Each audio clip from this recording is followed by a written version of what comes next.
नमस्कार, मैं राजलक्ष्मी लगातार से आप सभी का स्वागत करती हूँ गांधी घाट। यहाँ पर मैं आप लोगों का परिचय करवाऊँगी कुछ ऐसे लोगों से जो नदियों की सफाई अपने डेली बेसिस पर करते हैं।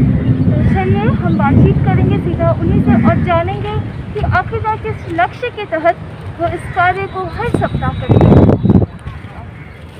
सबसे पहले तो मैं आपका परिचय करवा दूँ गौरव आनंद से, जो कि इस टीम को लीड भी कर रहे हैं कहीं ना कहीं। तो हमारी मेंटर हैं और हमारे साथ उनकी मेंटर भी हैं हेमलता मैम, जो कि किसी भी शख्सियत की पहचान नहीं है, आपको बताने की ज़रूरत नहीं है, या फिर जो भी देख रहे हैं हमें उन्हें भी इनका परिचय देने की ज़रूरत नहीं है।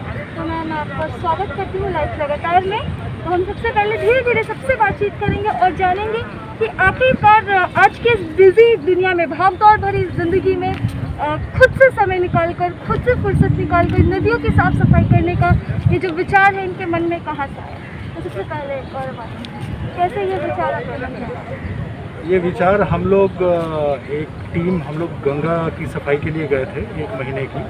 तो जब वहाँ पे देखा कि नदियों की स्थिति बहुत ही ख़राब है, तो हम लोगों को लगा कि हम लोगों को अपने शहर में भी कुछ करना चाहिए। और जहाँ जहाँ पे भी नदियाँ आप देखेंगी कि जब ये शहर के बगल से गुजरती हैं तभी गंदी होती है, गांव के बगल में आपको नदी कभी गंदी नहीं मिलेगी। तो ये ऐसा क्या है कि शहर में ही ये गंदगी उसमें मिलता है। तो हम लोगों ने कई सारी चीज़ों पे काम किया, जैसे कि विसर्जन पे, कि विसर्जन से कैसे नदी गंदी होती है, इसमें जो जलकुंभी आता है उससे कैसे नदी गंदी होती है, लोग क्या फूल पूजा पाठ का सामान सब इसी में फेंक के जाते हैं। अभी भी देखेंगे तो बीच में पूरा का पूरा कुछ ना कुछ यहाँ पे तैर रहा है। तो ये सभी जो हम लोग पानी में डाल रहे हैं, किसी न किसी तरीके से ये पानी ही है जो हमारे फ्यूचर जनरेशन के लिए भी है। तो हम अपने खाने में जहर मिला रहे हैं। तो ऐसा ना हो, इसी जागरूकता के लिए हम लोग अपने संडे को नदी के घाट पे बिताते हैं, लोगों को ये बताने के लिए कि जिस तरीके से हवा आपके लिए ज़रूरी है उसी तरीके से पानी भी ज़रूरी है। तो हमारा यही मुहिम है कि जब तक ज़्यादा से ज़्यादा लोग जागरूक ना हो जाए तब तक ये हमारा अभियान चलता रहेगा। और ऐसे ही हम लोग संडे टू संडे यहाँ पे। कितने सालों से आप? हम लोग ये 2.5 साल से कर रहे हैं। अभी तक हम लोग 115 से ज़्यादा नदी के किनारे इस तरीके का ड्राइव कर चुके हैं। तो कभी ऐसा होता है कि एक नदी, जैसे कि आप आज आपने गांधी घाट की सफाई की और फिर कुछ दिनों बाद वही हालात यहाँ पर उत्पन्न हो जाते हैं? तो फिर हाँ, बिल्कुल होता है, क्योंकि हम लोग वीक में 1 दिन आते हैं संडे के दिन। अभी हमारा कंट्रोल मंडे, ट्यूसडे, वेडनेसडे को तो होता नहीं है।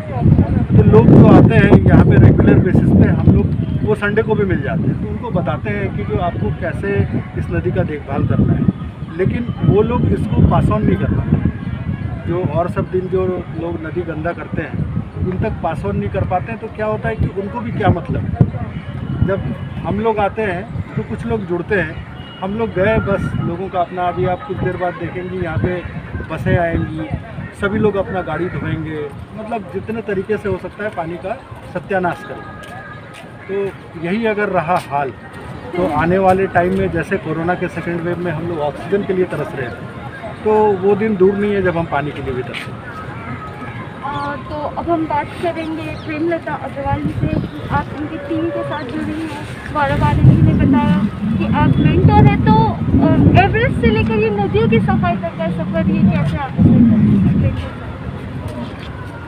देखिए, कहीं भी हम लोग तो एवरेस्ट में जाते हैं तब ह्यूमन वेस्ट तक लेके आते हैं। वहाँ भी जितना भी मतलब कहीं भी गंदगी नहीं है, एनवायरनमेंट को क्लीन रखेंगे तभी हम लोग सही ढंग से जी पाएंगे। तो अभी कोरोना महामारी में तो बार बार बताया जाता है कि सफाई के ऊपर ध्यान दें।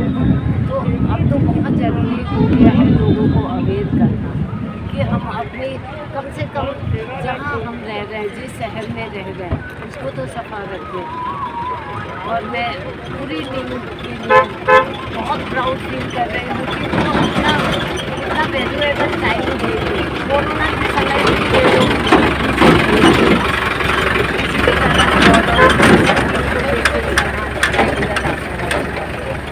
तो लोगों को कम से कम सीखना चाहिए और इसमें बढ़ चढ़ के हिस्सा। और मैम, आपको एग्जैक्टली स्कीम के बारे में कैसे पता चला था, आपको पता चला था कि ये ऐसा काम वो गौरव बताएगा आगे टीम कैसे के बारे तो में। हम आगे और टीम मेंबर से बात करेंगे। हाँ, टीम मेंबर। सर, आपका परिचय। मेरा नाम संजय कुमार हुआ और मैं भी इन लोग के साथ बहुत दिन से जुड़ा हुआ हूँ, 2-2.5 साल से जुड़ा हुआ हूँ। मैम के साथ बहुत पहले से जुड़े हुए हैं हम लोग, ट्रैक वगैरह भी करने के लिए मैम के साथ गए हैं। मैम का ही पहला एक्टिविटी प्रेमलता मैम के साथ, विचंद्री पर मैम के साथ हम लोग कितना पहले मतलब BSF के लोग गए थे। और इन्हीं का मतलब जागरूकता और हम लोग को शपथ वगैरह दिलाएं कि भाई जहाँ भी रहना है कम से कम सफाई रखना है, लोगों को बताना है। अब और उन्हीं मतलब प्रेरणा का स्रोत इन लोग हैं। हम लोग फिर नदी किनारे फिर गौरव जी के साथ जुड़े हैं। मैम भी कंटिन्यू आते रहे बियॉन्ड फिटनेस, हम लोग मतलब बराबर बियॉन्ड फिटनेस के साथ भी हम लोग जुड़े हुए हैं। तो आकर के लगा कि नहीं, थोड़ा सा हम लोग को अपने समाज के प्रति उत्तरदायित्व होने की ज़रूरत है, लोगों को बताने की ज़रूरत है। और वही इन लोगों के साथ में लगे हुए हैं, लोगों को बताते हैं, सफाई करते हैं, बाकी इन लोग का मॉनिटर करते हैं। तो समाज के प्रति इस उत्तरदायित्व को समझते हुए आज पूरी टीम यहाँ पर इकट्ठा है। संडे टू संडे ये 2.5 साल से ये यही नदियों की सफाई कर रही है।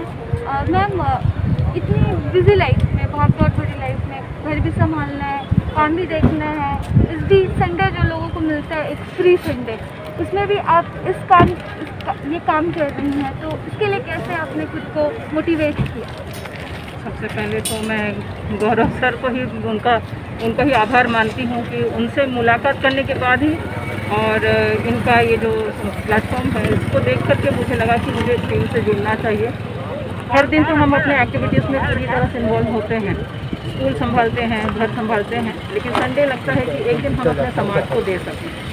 जो मेरी इच्छा है, जो मैं समाज के लिए कर सकती हूँ, तो वो करने के लिए मुझे प्रेरणा मिलती है, तो सर से मिलती है और पूरा टीम है जो पूरी तरह से एक्टिवेट है, तो उनको देख करके मैं आगे बढ़ती हूँ। और समाज में यदि इस प्रकार का भावना को यदि हमें जागरूक करना है, तो सबसे पहले हमें जो है, जैसे मैं स्कूल से जुड़ी हुई हूँ, मैं स्कूल में बच्चों को प्रोत्साहित करती हूँ कि आप तो साफ सफाई जो है अपने घर में कीजिए। और वैसे भी हम लोग स्वच्छता अभियान तो चलाते ही हैं, स्कूल में चलता है अभियान, तो उस समय भी हम लोग बच्चों को लेकर थोड़ा सा एक्टिवेट करवाते हैं, कोई प्ले करवाते हैं, उनसे साफ़ सफाई करवाते हैं और बोलते हैं कि अपने घर जो साफ़ सफाई कराना केवल विद्यालय तक ही सीमित ना हो, अपने घर में भी आप लोग कीजिए।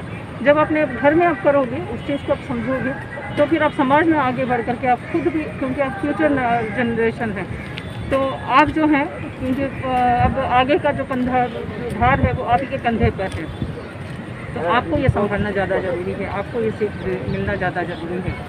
तो मोटिवेट करते हैं। मैं CH निशा वानी, मैम एक स्कूल की प्रिंसिपल भी है। प्रिंसिपल भी है मैम, राम मंदिर आंध्र भक्त श्री राम मंदिरम विद्यालय बिस्टपुर में। मैम प्रिंसिपल भी है। अपने मतलब यही एक वातावरण, एक यही माहौल चाहिए जहाँ पे ना हम सिर्फ साफ सफाई करें, बल्कि अपने आसपास खुद से जुड़ रहे लोगों को भी साफ सफाई के इस महत्व को भली भांति समझाएं, तभी हमारा ये जो पर्यावरण है ये स्वच्छ रह पाएगा। और मैम, ये आप कब से इस टीम के साथ जुड़ी? मैं इस टीम के साथ पद्मश्री प्रेमलता अग्रवाल मैम के साथ ही जुड़ने का सौभाग्य प्राप्त हुआ, गौरव जी से मिलने का, सर से, क्योंकि उनसे बहुत कुछ सीखने को मिला। और मैम के ने शपथ दिलाया था, याद है, 5-6 ईयर से मैम के साथ स्वच्छता अभियान से जुड़ी हूँ और मैम के साथ जाती थी, फिर मैम ने यहाँ लेकर आया, उसके बाद से गौरव सर के साथ कंटिन्यू हमारी टीम, मतलब मैम के साथ सब लोग रहते हैं यहाँ पे। और स्वच्छता अभियान से जुड़ना एक बहुत ही प्राउड फील कराता है और एक शहर के नागरिक होने के नाते हमारा फर्ज भी बनता है कि हम अपने शहर को अपने साफ़ सुथरा रखें और उसे गंदा ना करें, ना किसी को गंदा करने दें। ये हमारा फर्ज, एक कर्तव्य है हमारा ये शहर के लिए। तो मैम, जब से आप ये इस टीम के साथ जुड़ी हैं या फिर नदी की सफाई कर रही हैं, तब से लेकर अब तक काफ़ी वक्त बीत गया, आपने क्या बदलाव देखा लोगों के व्यवहार में? लोगों के व्यवहार में काफ़ी कुछ, जैसे कुछ लोग में तो अवेयरनेस आए, काफ़ी लोग समझे इस चीज़ को, और कुछ लोग हैं उनका कहना है कि मेरे एक के करने से क्या होगा। ये सोच लोगों को बदलनी होगी कि उनका सोचना है कि मेरे एक के करने से क्या होगा, ये तो गंदा ऐसे ही रहेगा। तो ये लोगों को सोच को अपना बदलना है कि मेरा एक कहना है कि जब हम कहीं गंदा देखते हैं, गंदगी देखते हैं और इस तरह से प्लास्टिक और कचरा ला के फेंक देते हैं, उनको जब समझाने जाते हैं तो वो लोग, उनका कहना है कि मेरे एक के करने से तो साफ़ नहीं होगा। लेकिन ये सब लोग को सोचना होगा कि हर एक इंसान के करने से ही साफ़ होगा। तो ये अपनी सोच बदलनी होगी। कम से कम उनको इतना तो सोचना है कि जब कचरा देखे, कम से कम उनको ये गिल्टी फील नहीं है कि यहाँ कम से कम मेरा कचरा तो नहीं है। ये तो कम से कम सोच को अपना बदले। ये रिक्वेस्ट है सबसे कि अपने शहर को साफ सुथरा, नदी को साफ सुथरा रखें। जीवनदायिनी है और यहाँ प्लास्टिक इन्वायरमेंट को बहुत नुकसान करता है। तो ये बहुत ही ज़रूरी है कि उनको ये समझना है। जी बेशक, ये एक की जिम्मेदारी नहीं बनती है, ये हर किसी की जिम्मेदारी बनती है। लेकिन हर व्यक्ति को ये समझने की ज़रूरत है कि आपकी भूमिका उतनी ही महत्वपूर्ण है जितनी कि 10 लोगों की भूमिका महत्वपूर्ण है। यदि आप साफ सफाई रखेंगे तो आपको देखकर और 10 लोग भी मोटिवेट हो सकते हैं और आप वो गंदगी देख सकते हैं जो कि इन लोगों ने अभी सुबह से आकर इकट्ठा किया। और ऐसे कई जगह ये साफ सफाई की अभियान जो है ये लगातार चला रहे हैं। और नदियों की फिलहाल हम पूजा करते हैं, हमारी संस्कृति में भी नदियों को देवी माना जाता है, हम उसकी पूजा करते हैं। ऐसे में नदियों की इस तरह से बदहाली, जिसका पानी हम पीते हैं और जैसे कि गौरव आनंद जी ने भी हमें बताया कि ये कहीं ना कहीं हमें जहर, हम खुद के लिए जहर बन पा रहे हैं इस तरह से नदियों को गंदा करके। तो हमें भी ये सोचने की ज़रूरत है कि हम जिन्हें गंदा कर रहे हैं क्या वो हमारे जीवन में काम आएगा दोबारा कि नहीं। और इसी के साथ मैं राजलक्ष्मी आप सभी से अलविदा कहती हूँ और यही संदेश देना चाहूँगी पूरी टीम के माध्यम से कि साफ सफाई सबसे महत्वपूर्ण चीज़ है और ख़ासकर नदियों को इस तरह से गंदा करने से हमारा भविष्य ही खतरे में है। इसी के साथ नमस्कार। न्यूज अपडेट के लिए आप हमारे चैनल को सब्सक्राइब करें। आप हमें फेसबुक और इंस्टाग्राम पर भी फॉलो कर सकते हैं। बने रहे लगातार.in के साथ।